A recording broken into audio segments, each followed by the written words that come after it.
Louisa Barton for the Horse Talk Show and the Equus Television Network. We are here at the Breeders' Cup World Championships on very exciting Future Stars Friday, with Saturday coming right up with lots more great races for the older horses.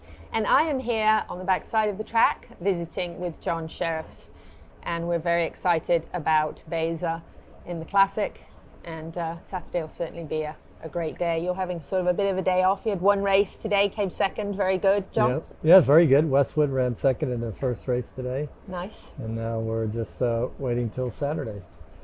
So we're going to do a little shout out for our friend April Mayberry of Mayberry Farm. Mm-hmm. Has very successful grads that come out of Mayberry Farm that seem to do very well. Well, yes, she has. Well, let's see. We can name two right off, right? We could pop straight. I was going to say Zenyatta. Flightline. That's right. Yeah. Two big deal horses. Yeah, right. No, April and Kim and their whole crew do a tremendous job down there.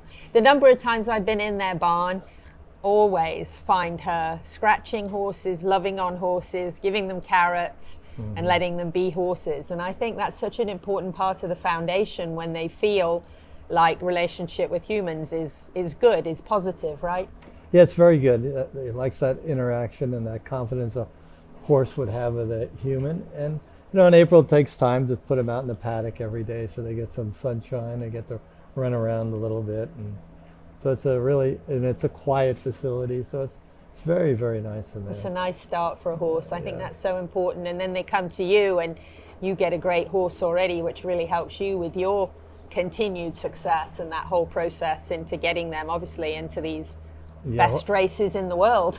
April's horses always come in with a lot of confidence. When they get to the racetrack, they're not afraid of horses going by them or coming at them.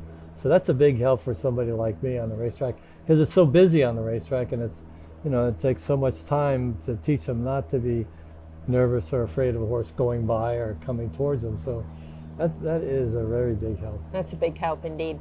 So Baeza's had an incredible career, and in a year that we have seen probably some of the most exceptional 3-year-olds that we've seen.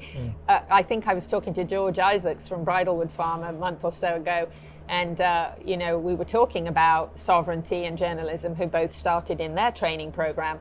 And wow, like Baeza running third to those two this year has been nothing to be ashamed of, because they're tough. Oh yeah, absolutely.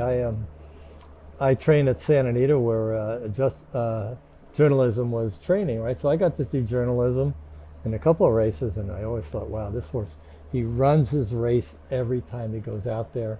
And when he comes back from running and goes back to the track, he looks just the same as he did before he ran. So I was really impressed with journalism, and then went to the Kentucky Derby, and I really didn't know Sovereignty that well. I just heard his name, something like that. So, in the paddock at the Derby, it's kind of crowded, a lot going on, and I look over there, I see this big dark horse. I said, who's that? Oh, well, that's Sovereignty. I said, oh my goodness. No wonder they're all talking about him, because how impressive was he? And then I got to see him after the Belmont when he was in test barn.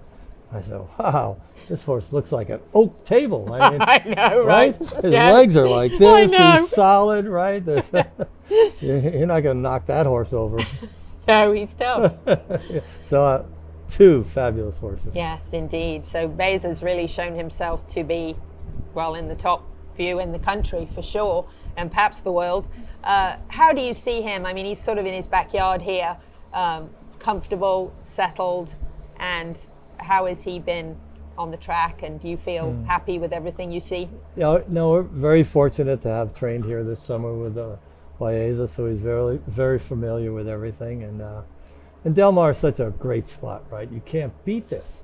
You get it's a little cool in the morning, which horses love to train in. They do. And then the sun comes out and warms up, and then everybody's happy, beautiful, right? Yeah. You walk around town, everybody's smiling, it's just so Del Mar's got that little vibe going on. It's really, really fun to be here. And so horses always sense those things about people. Yes, they do. For horses, maybe we're just little energy balls walking around, and this one's bright, this one's negative, right? Whatever's going on. He knows. So spot on. You're talking to horse people who get that. So that's really nice. Yeah, it is. That's wonderful. So Sovereignty, That was a Oh, big change, right? That was a little bit of a gut shot for everybody. Yeah, it was. Because it would have been nice for Baeza to beat him, right? That's what I'm, being the glass is half full all That's the time. right. I'm thinking, we were in the gym dandy. He beat us by a length and a half. Baeza had the one hole, so he had no chance to relax in the race. He didn't get a break. He didn't get a chance to relax at all. He had to attend the pace all the way. And then, and I was talking to Junior Alvarado after the race. And Junior said, going into the turn, all the jockeys took off. He said, I don't know why they left too soon. So he said, I just waited with the sovereignty, right? Let them go. Let them do that thing, yeah. And he came rolling around and won the race.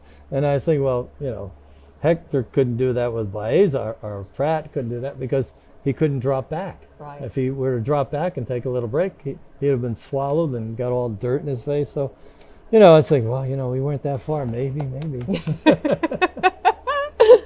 So what do you think about how the race is set up now, and how sovereignty not running, how that's going to affect everything? Well, it's difficult to say because this is a loaded Breeders' Cup Classic. Sure is. Sierra Leone, fierceness. Yeah, right.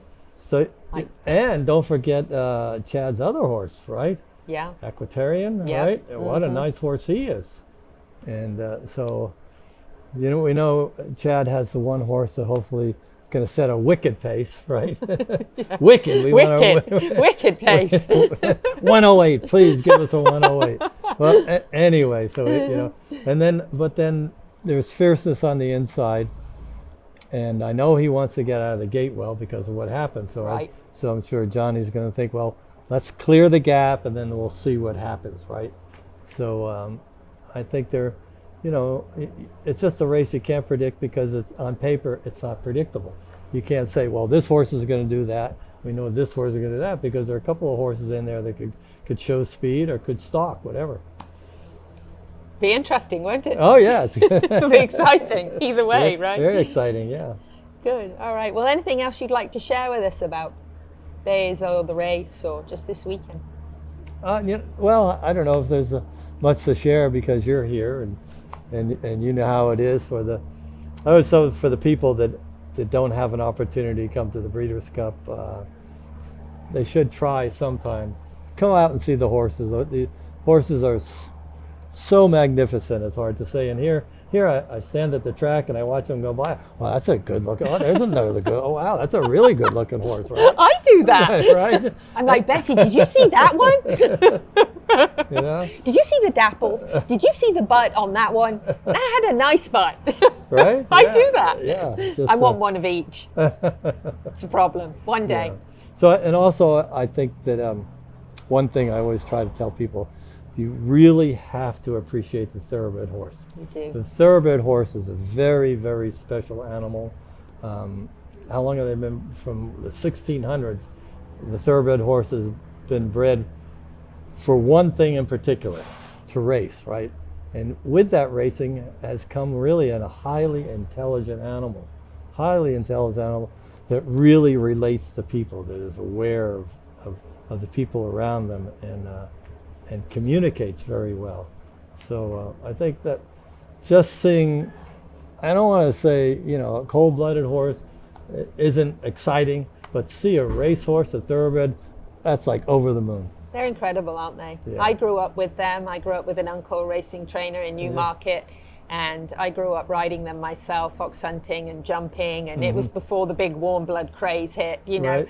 And it was really a thoroughbred. If you wanted to jump, that's what you had. Right. And I learned the versatility of them and such a love for them, and like you said, the companionship between the thoroughbred and the human is amazing. It's incredible, and I've experienced it, and I think they're amazing. I see them do all the transformation expos and things with them, and see them do other careers, and I think they're an amazing breed. Right, it is, and it's especially exciting for somebody that works with the horses. Is that you've done something with the horse, and you walk away over the other side of the barn or across the yard or something, and you see that horse watching you, right? Right? He's still connected with you, right? Yeah. So you've really made an impression with that horse that That's he right. stays connected that long. So right. I mean, those are the really fun things. It is. I love that connection with the horse and human. It's the best. And, you know, one of the things we share with a lot of our viewers and listeners all the time is, unless you've been on the backside of the racetrack, you have not seen the love these horses get. And a lot of people don't see that side. And just yesterday, we were able to video somebody kissing Wida Barrio, one of the grooms. Another barn manager was giving carrots to the horses. Another one was getting some PMF therapy and getting rubbed and loved on. And, you know, I took videos of all of that. And then we even saw Patrick Biancone just absolutely loving on Lenny Lou in the stall, just loving on.